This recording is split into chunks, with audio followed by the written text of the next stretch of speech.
There is chaos and destruction on the streets. The sky is dark and red. Police sirens can be heard everywhere. Various buildings, cars, and other objects are on fire. Walking among the chaos is our protagonist, Marvin, a black male in his early 20s. He is unaffected, neither scared nor confused about what's happening. He walks through the streets, finding bodies all around, dozens of dead scattered among the madness. He continues walking and comes across a body in uniform. He kicks the body over onto its back. It's a dead police officer. His mood is unaffected as he continues on his way. He soon reaches the corner and turns. Down the street, he sees a figure holding up a female officer by her throat with one arm. She struggles to get free and fights back desperately. But soon her neck is snapped, and the blood-soaked figure releases their clutch on the victim. The figure's neck turns to the person watching nearby. Marvin notices the bloody figure is himself. Its eyes may look dilated and creepy, and he may be covered in both fresh and old blood, but it's still him, no matter how demonic-looking. The two exchange a stare. Marvin then glances down at the attractive and dead female officer on the ground. His demonic form does the same. The demon starts to unbuckle his belt, getting ready to take his pants off, when a jet whizzes through the sky faster than the speed of sound, triggering a sonic boom. Marvin notices something falling nearby, a bomb. The bomb goes off, obliterating all around it. Except for Marvin, who just stands there. The area grows brighter and brighter as the explosion spreads. It soon blinds Marvin, and then his eyes open. Marvin lies in bed, head on his pillow. He sits up, still groggy, and looks around his crappy studio apartment. It was just a dream. His eyes squint, and he pounds his bed once, out of frustration. He lies back down and closes his eyes again tightly. After a few seconds, he opens them again. It seems like he's wide awake now. Marvin rests his head against his arm on the wall of the shower. As the hot water hits his back and the steam rises, he just breathes in and out, contemplating, or perhaps preparing himself for the day to come. Out of the shower, he gets dressed and grabs his things, keys, money, ID, etc. Off the dresser. Dressed and ready to go, he checks the fridge for a quick breakfast on his way out. It's bare. Marvin sighs and shuts the door. As he passes the clock, flashing 7:02 a.m. on his way out of his small and cheap apartment, he steps outside into the still dark morning. At the bus stop, he sees other working-class people heading out for the morning, commuters, single mothers with their children, high schoolers, etc. Marvin notices all of them. The morning bus shows up. Marvin gets on the packed bus. He heads to the back of it, in the last available seat there, and sits. The bus is full of other working-class commuters or high schoolers of multiple ethnicities, off to work or school for the day. Marvin looks at the single mothers. Marvin then puts his head in his palm and leans his elbow on his knee, as if suffering from a headache. As the person next to him gets off the bus, another young adult, thin but toned, gets on and sits next to Marvin, with loud, blaring rap music coming out of his iPhone. Marvin opens his eyes as the music disrupts an already unpleasant ride. He tilts his eyes over to the guy next to him with the loud music. Marvin continues to stare at the guy, who doesn't notice. He stares holes in him. Excuse me? Hey, excuse me. Can you please turn that down a little? Oh, please. It's kind of loud. The guy, uncaring, just looks at Marvin for a little bit and ignores him. Marvin looks off to the side with, "Hey, really? Are you kidding me?" Glance. He taps him again. It's really loud and it's really early in the morning. Could you please turn that down? Please. I have some extra earphones you could use. Bought them last week, unopened. The passenger rudely chuckles at Marvin, dismissing him, before turning back around to the window. Marvin tries to remain calm. He puts the earphones away and stands up, his hands clutched and shaking. Marvin quietly mutters to himself. He knocks the phone out of the guy's hands, grabs him by his neck, fingernails digging into his skin, and lifts him up to his feet against the wall as violently as one can. See what happens when you try to be nice? The bus stops and everyone on board notices Marvin. The guy struggles to break free, panicked, but Marvin's arm is stiff and unyielding. A small amount of blood soon pours down Marvin's fingernails, which are still dug deep into the man's neck, and drip down to his wrist before hitting the floor. Marvin slowly squeezes tighter, ready to break his neck. Suddenly, the bus driver approaches Marvin. The bus driver's eyes and head are directed towards the back door of the bus, implying Marvin should leave the bus, but too frightened to directly order him to. Marvin robotically slowly tilts his head to the bus driver. He unlocks his tight grip, dropping the man. Marvin regains his composure and angrily squints at the bus driver. Marvin looks down at the rude passenger and then back to the bus driver, as if telling the driver, "It's not my fault." But Marvin knows it'll fall on deaf ears, so he grabs his bag with his non-blood-covered hand before heading towards the back door of the bus. The passengers watch him walk down the sidewalk from the bus windows. Marvin turns just his eyes to look at them, and just like that, everyone starts pretending to not notice him. Meanwhile, across town, at the airport, a group of arrivals have just exited their plane and entered the city limits. Amongst the travelers, there are two beautiful women who stand out. One is short, 5'1" with bouncy dark brown hair and olive skin. The other is tall, around 5'9", leggy and blonde. The blonde directs her attention to her shorter friend. Here we are. Aren't you glad to be back? Ugh. I can't believe we're here. This whole city smells like ass. Hard to believe less than 50 years ago, this town used to be considered the jewel of America. How times have changed. No, Jenny, I actually like the change. I like this town, despite what the media and, well, everyone says about it. I love how human destruction is so commonplace here. Someone could be raped in an alley less than 15 feet away from a crowded street and no one would bother to call the police and save the poor girl. They'd say, "Oh well, stuff happens." That kind of disregard for human life is impeccable. Right. I suppose. Hey, what do you gotta do to get a freaking cab around here? They don't really have taxi cabs here, Jen. We're going to have to catch the bus like everyone else. The bus? You freaking kidding me, Sarah? I'm not catching any damn dirty-ass bus. You're crazy. Well, we could always catch a ride with someone then. The two ladies walk over to the meek-looking businessman in the glasses, slamming the trunk of his car down, trying to fit all his belongings inside. The man stares at them for a little bit, as if seemingly under a spell. Hi, excuse me. Hi, sir. Hi, I'm Sara Strong. This is my associate, Gennie Peyton. And we could use a little ride into town. Could we rely on you to help a couple of gals out in their time of need? Sure I can, ladies. Sarah grins at Gennie as she gets into the back seat of the car. Gennie just rolls her eyes and goes with it. As the two ladies enjoy their impromptu chauffeur, the man musters the courage to confide to them. I normally don't get women like you paying attention to a guy like me. Sarah politely nods.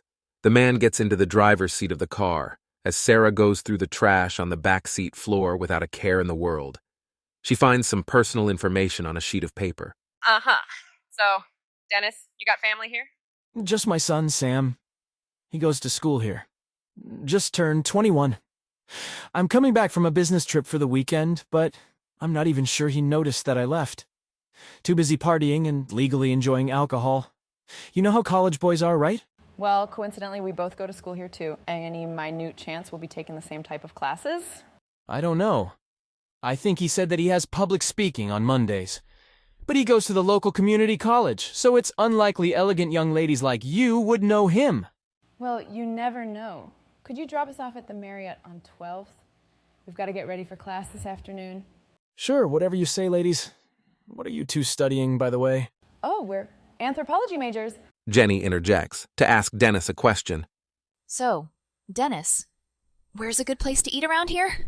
Later in the day, over in a burger chain not too far away, Marvin stands at the register in his employee shirt, waiting for the clock to run out.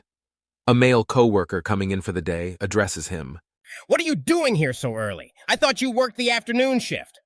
I'm starting classes today. That means having to work the goddamn morning shift from now on. Oh, you still doing that? Well, good luck. Well, thanks. The restaurant is empty as the clock on the wall soon hits 3 o'clock. Marvin looks anxious to leave for the day. However, just when it looks like it's empty and he can leave early for the day, a customer approaches the counter. The same bewitching brunette from the airport terminal. Hi, so, can I order now? Marvin? Actually, I'm done for the day, so sorry. Oh, come on, help a girl out. Fine. What do you want? Let me see. Well, let me have the Caesar salad with ranch dressing, if that's okay with you. If you say so, that'll be $4.32. Would you like a drink with that? No, thanks. You know, I'm from out of town, so I wanted to know, what's there to do in a city like this? Escape. Leave now while you still can. You know, me and my friend Sarah are starting our first class here in an hour. You take any classes around here? I only go to community, so no. Yeah, that's where we're going. It's so much cheaper than taking gen-ed classes at a 4-year school, you know? Maybe I'll see you there. Yeah, maybe. I'm Gennie, by the way, with a G. I'm originally from Boston, so I'm not quite used to the city yet. And this is the closest place to get food nearby, so I figured, why not? You gotta be adventurous every once in a while and go to a fast food joint. Good for you. Nice to meet you, Marvin? Marvin now notices another coworker coming in to start their shift and takes his attention off Gennie. Where were you? I'm going to be late to class now because your sorry ass couldn't show up on time. I'm leaving now. You take care of the rest of this. Gennie smiles, overhearing Marvin on her way out the restaurant. Gennie then pulls out her phone and calls Sara, with Sara being the first one to speak. So what did you think of him? He's funny. This one, ooh, he's gonna be fun. Oh, come on, they're all fun. I'm starting to think after all these years, you're starting to get bored of this. Well, I can tell you he isn't the one. But this should still be interesting nonetheless. I'll talk to you later. Marvin walks to the subway station on his way to school. As he gets on the subway platform, a young, attractive couple comes up behind him, kissing in public and looking longingly into each other's eyes. Marvin leers at them with squinted eyes. The girl notices him staring and stops kissing, and soon the boyfriend notices him as well. Marvin continues his angry leer. The couple cautiously moves down the station. Marvin is now walking through the interior of the main branch of the campus, past large groups of other students. He leans against the wall and looks down at his printed roster for a second, then puts it back in his pocket. Another pretty female student approaches Marvin. Excuse me, do you know where registration is? What? Registration. Do you know where it is? Oh, on the first floor, down the hall and past the elevators. Okay, thanks. Hey, you want me to show you where? Oh, hey. Nah, I'm just on my way to registration. I get so lost in here. A woman across the hall watches everything happen with Marvin from outside her office. Tall, very slender, jet black hair, pale skin, and anywhere between her early to late 30s. Dressed in a navy blue cashmere dress and black stockings with knee-high brown boots, she walks toward Marvin and speaks with a British accent. That must have been hard. Whoa, what? Getting rejected like that seems hard. Looks like it's not the first time for you, though. What did you just say? No, I'm sorry, I didn't mean that as an insult. Let me start over. I'm Zorah North, campus therapist and student counsellor here at the school. It's my job to pick up on things others don't notice. I'm very observant, you could say. Right. It's just, when I look at you, you seem like someone with an amazing story to tell. Most of the time, my work involves petty 20-somethings with petty problems, but I don't see that with you. Listen, don't take this the wrong way or anything, but you're an attractive woman within 5 feet of me. Unless you're planning to strip down to your bra and panties and give me a lap dance in your office, I'm not really interested in talking to you or being this close to you, so I'm good. Haha, okay. Well, it seems to me that maybe you are interested, but you're just not used to having someone listen. It's okay. I see it all the time. Of course, that could just be me overthinking things again. If you ever do want to talk, however, my office is always open. Yeah, I'll keep that in mind. Marvin arrives in class and takes a seat. Soon, however, 2 pairs of sexy legs come walking through the door. It's Gennie and Sara. Gennie is in a Catholic school girl-esque red plaid miniskirt and white top, and Sara is wearing a sky blue skirt with matching heels. They stun all the boys in the room with their beauty as they walk into class. Everyone except Marvin, of course. Sara notices the handsome, fit guy in the back. Check out the tall, pretty boy in the back. That must be old Sammy. The 2 girls split off, Sara heading to the back to sit next to and engage Sam, the son of their driver, and Gennie sitting down next to Marvin and crossing her shapely thighs. Hey, you! Fancy seeing you here? It's Gennie Peyton from earlier today, and here you are in my class. Marvin, right? Weird, isn't it? Did you expect to see me here, though? Because I was kind of hoping I'd run into you again. Didn't think it'd be this soon, but... Uh-huh. So, you got all the books for this class? 'Cause I totally don't. I don't buy books. Oh. Are we done talking here? I'm sorry, was it something I said? I'm not much of a chatty person, in case you haven't noticed. I was just trying to be polite. So if we're done here... Marvin turns back around to face the front of the class, staring forward, as literally doing nothing is more preferable than conversation. Gennie ponders in confusion, as if she's not used to such a response. A few seconds later, her phone buzzes as she gets a text from Sara. He seems nice. Gennie turns around to the back of the class and sees Sam flirting with Sara while she holds her phone up. Sara glances over at Gennie and smiles before directing her attention back to conversation with Sam that she's not really paying attention to. The professor walks into the class. Welcome to English 108 Public Speaking. I'm Professor Hawthorne. I'll be handing out the syllabus. Please take one and pass it to the back while I take attendance. As the professor drones on, Gennie directs her attention to Marvin sitting next to her. Hey, I'm sorry we got off on the wrong foot. Look, I really don't want to talk to you, Gennie Peyton from earlier today. Why not? What did I do? And there we go. Huh? You bother me and suddenly I'm inconveniencing you. This is why I hate people. At least one reason why. I'm sorry, am I interrupting something? Yeah, but you can go ahead and keep doing what you're doing. I don't know what other classes you may have taken, young man, but here we... Shut up. You don't even have to finish. I was just leaving.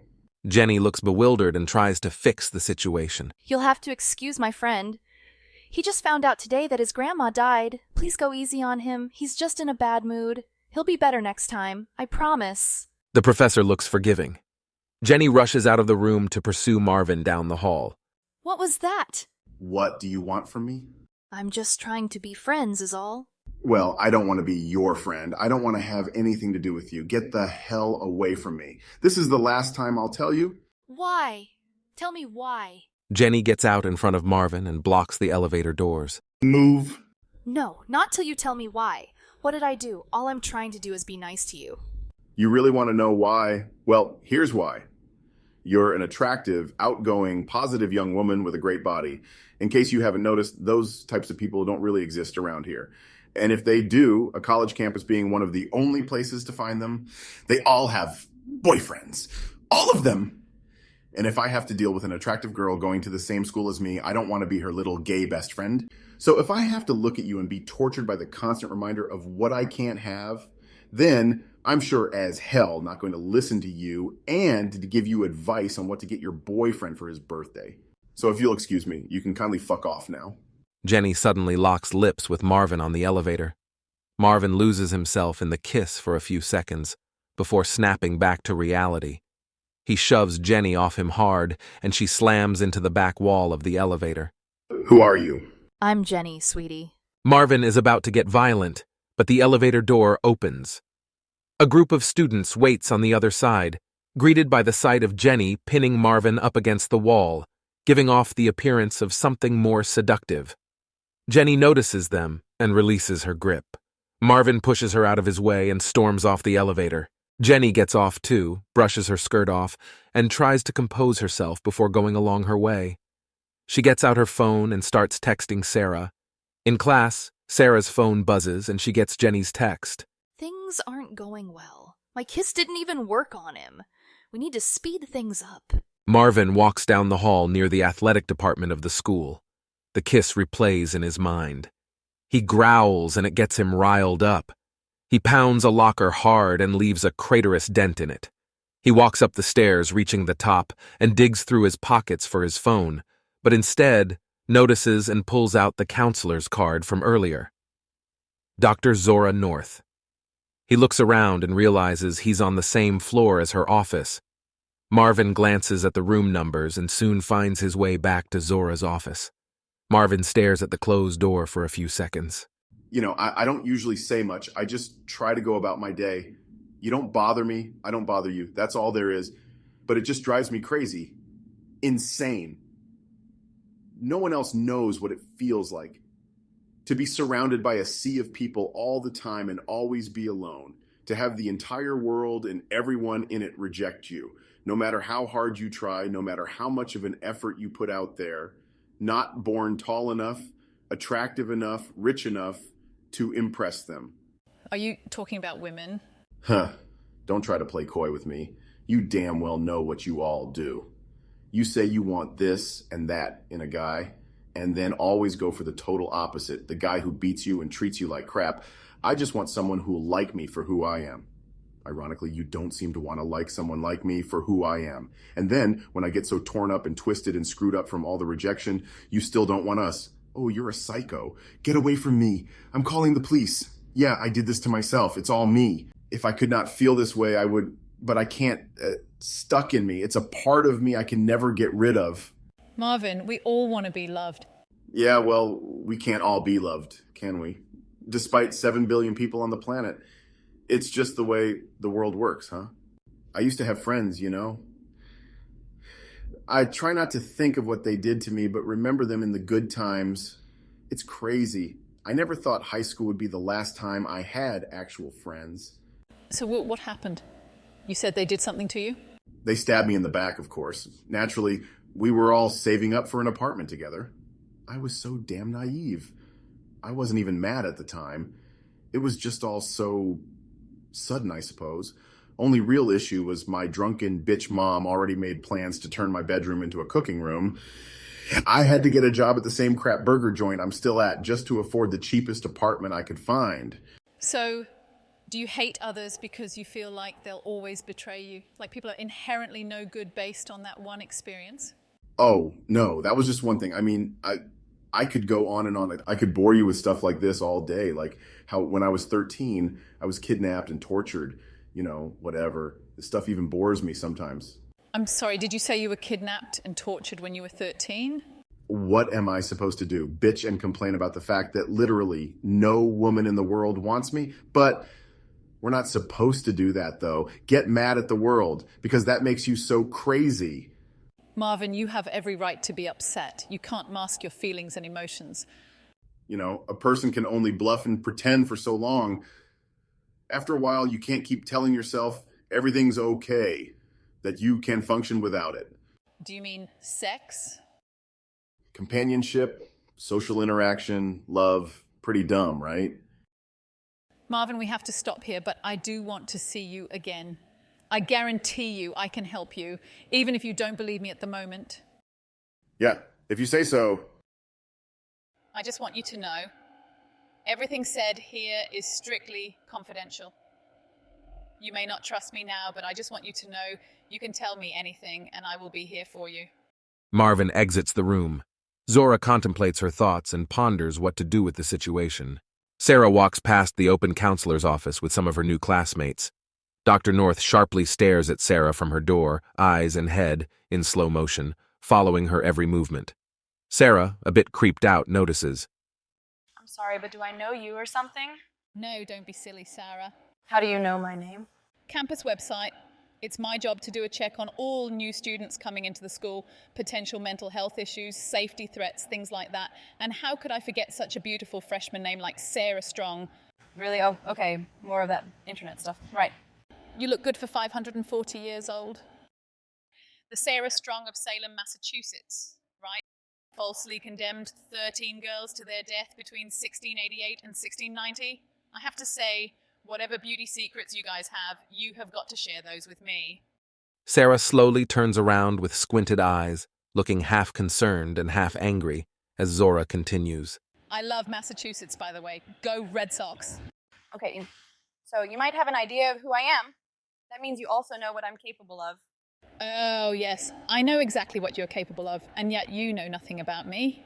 Interesting, isn't it? What do you want? The same thing we all want. The court is on. I mean, that's why you're here, isn't it? You and Gennie Peyton. Yeah, well, we saw him first, so back off. I'm just curious. What exactly do you have in mind if I don't, sweetie?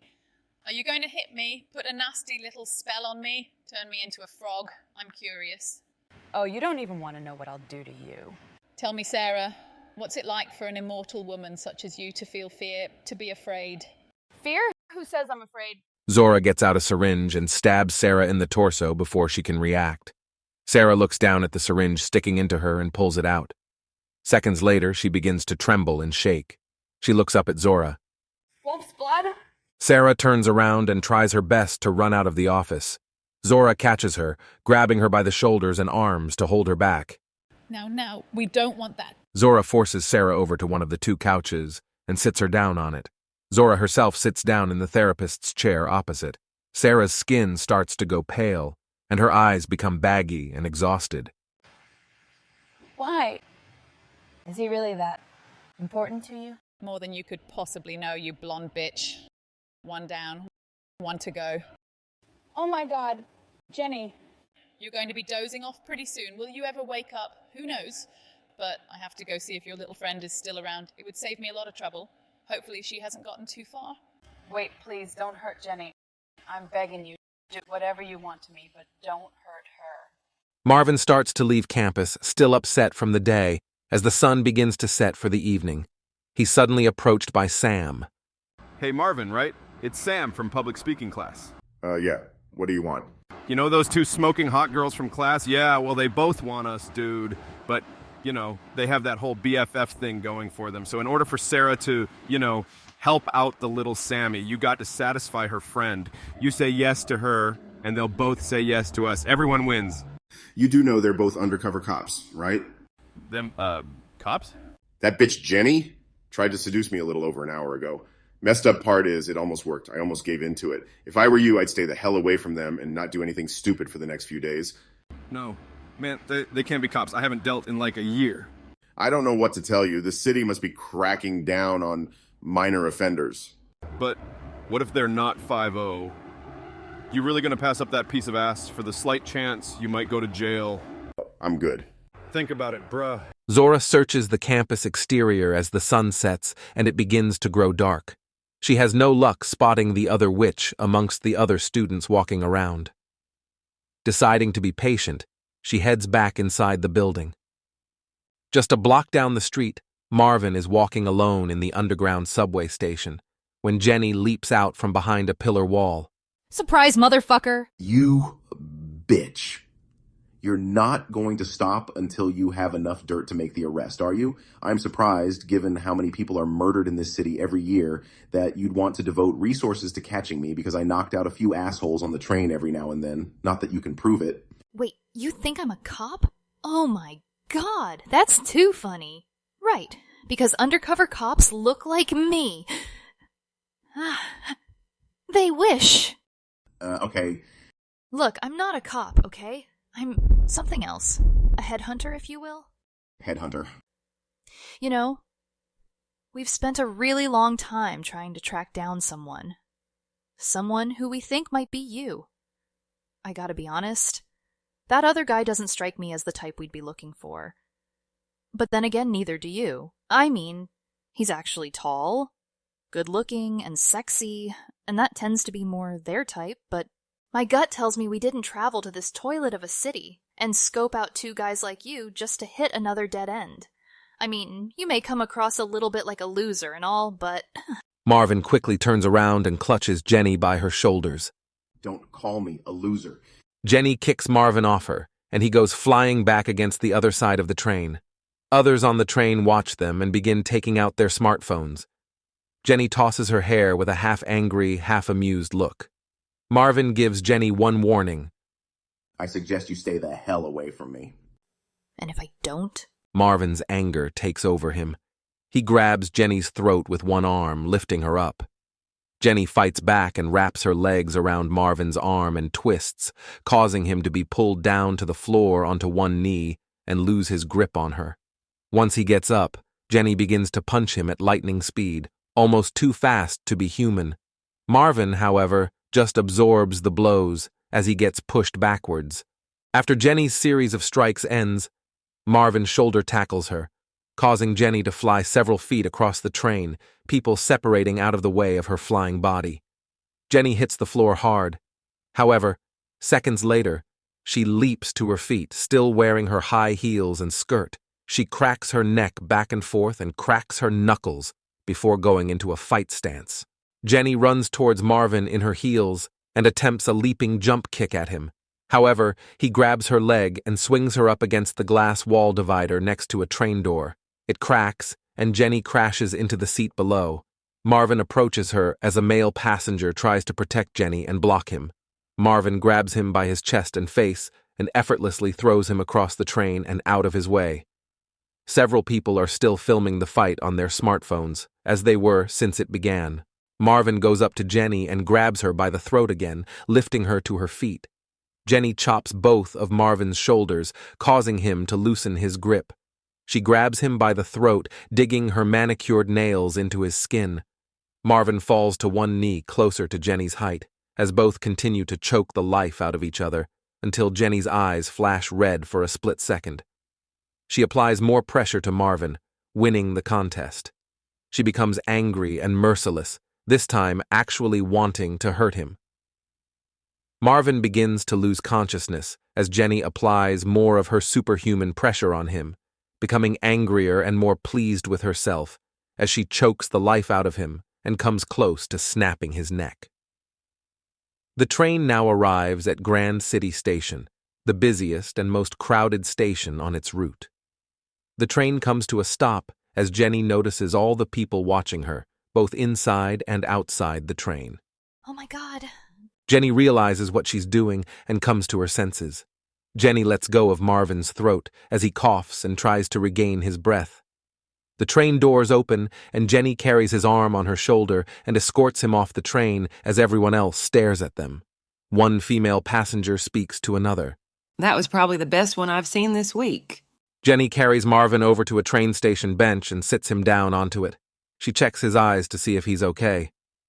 Look, that escalated quickly. I'm sorry.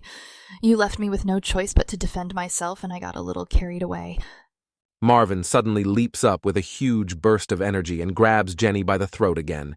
He slams her up against the station wall, smashing a crater into it, then again against the opposite wall, then a third time against the original wall, and finally slams her onto the hard ground.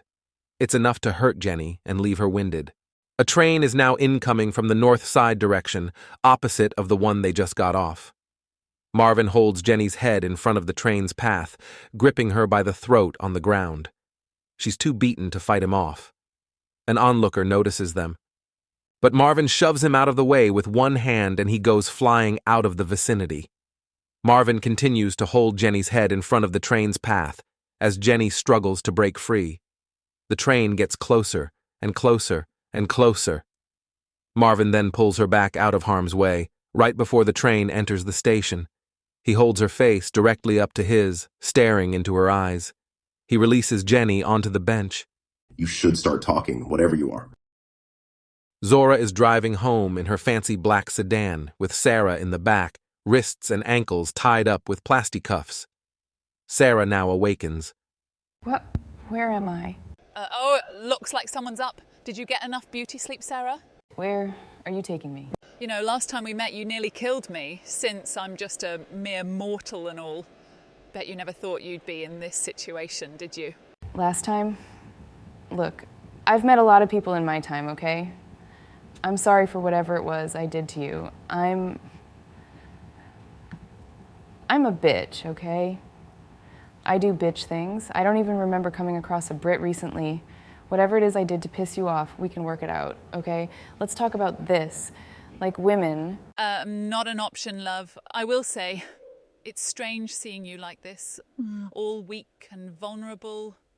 The great and powerful Sara Strong tied up in my back seat and begging for her life. I guess anything's possible. Great and powerful? What? Zorah pulls into an underground parking lot and parks her car in the empty and isolated lot. Well, here we are. Home, sweet home. Sometimes, at the end of a long day, you just want to kick off your shoes, slip out of your skirt, watch some Grey's Anatomy, and relax with a glass of wine. Have you ever had one of those days? I have money, okay? Lots of it. You name your price and I'll pay it, I promise. Zorah gets out of the car and opens the back door. Oh, I don't want your money, sweetie. I'm pretty sure I have more than you do. Zorah reaches into the other side of the car and pulls out a wheelchair. She unfolds it on the ground and reaches into the car to put Sara, wrists and ankles still tied, into it. As Zorah pushes Sara across the parking lot towards the elevators, we see a surveillance camera above, but its wires have been cut. Whatever you plan to do to me is pointless. My sisters and daughters will find me, you know? They always find me. They'll come rescue me, especially Gennie. It's only a matter of time. That's so, eh? And wouldn't that be a shame? Sara now realizes at least one part of Zorah's grand plan. Wait, no, just leave Gennie out of this, okay? Whatever I did, it's between you and me. Just don't involve her in this, please. Oh, this involves both you and her, but I'll get to her soon enough. What did we do to you? I know we're bitches and all, and you probably have every right to be mad at me. But we couldn't have been that bad to you. Well, at least she couldn't have. She's innocent in whatever this is. Please. Oh, your fear sounds absolutely wonderful. You have no idea how long I've waited for this. Never thought it'd be this easy, though. What are you gonna do to me? Oh, it should be obvious. I'm going to fucking kill you. Slowly. And painfully. Sara, still weak, now does the only thing she can think of in this situation. Help! Zorah wheels Sara into the elevator. The elevator door closes and Sara's screams are now silent. Marvin and Gennie are riding on the elevated subway train towards Marvin's neighborhood as the evening sky looks dark and cloudy out the window. Gennie has just finished explaining to Marvin why she's here and who he truly is. Okay, how the hell could I possibly be special? You are, for one thing. You'd be unconscious right now if you weren't. Uh-huh, that's so? Yeah? Look, haven't you ever felt like you're different from everyone else? Like you don't fit in? What is this? The you have a greater destiny, chosen one speech? You gonna give me that, really? Just answer the damn question. Okay, yeah, you're right. I have nothing to show for my life. Never been loved, never had a single friend. Don't know where the hell I'm going in life.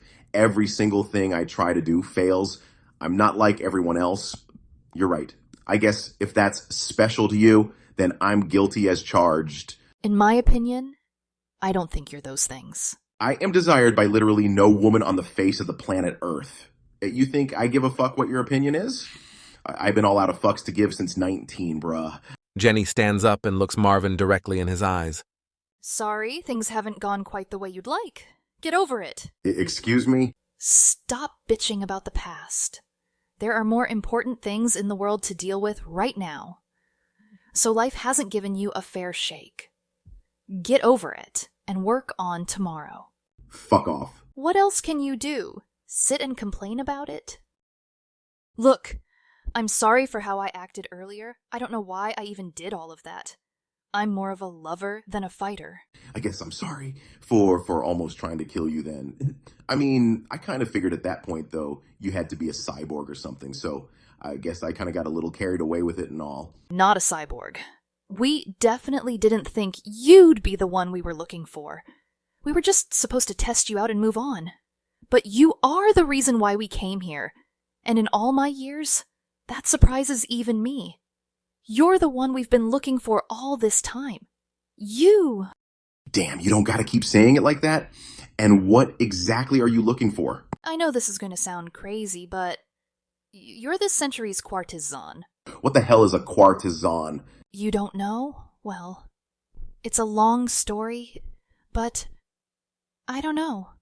It's just easier to say who a few of the more recent ones were before you.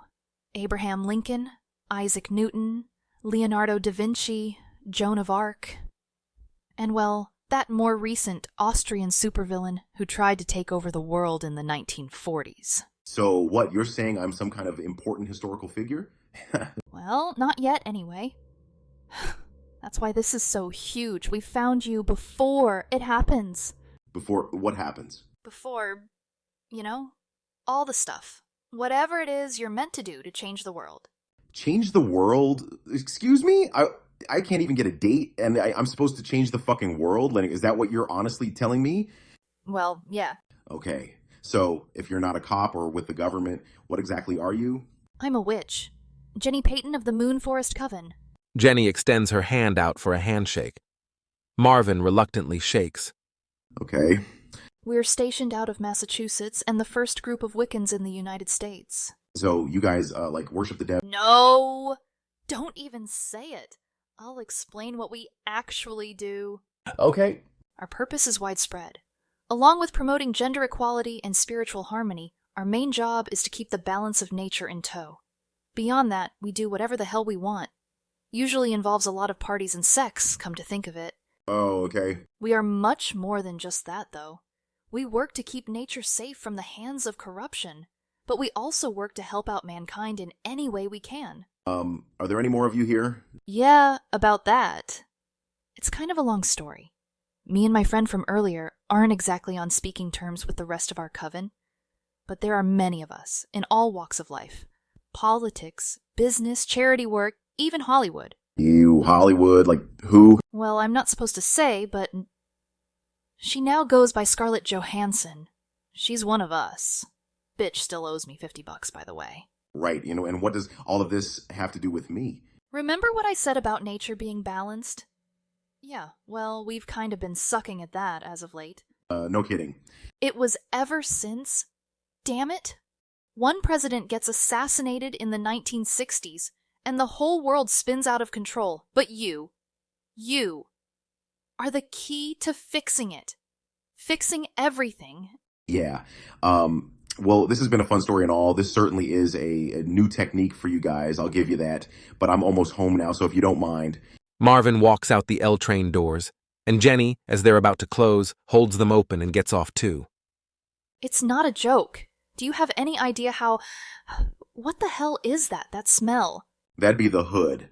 I forget it smells. Most of us have adapted to not breathing through our noses. I come from a time when indoor plumbing wasn't a thing, and I still don't remember smelling anything this bad. Anyway, do you have any idea how long we've been searching for you? I don't know. A week? Decades. They don't exactly put out a notice saying, "Hey, the world's next savior has been born. Fly to the East Coast and go get him."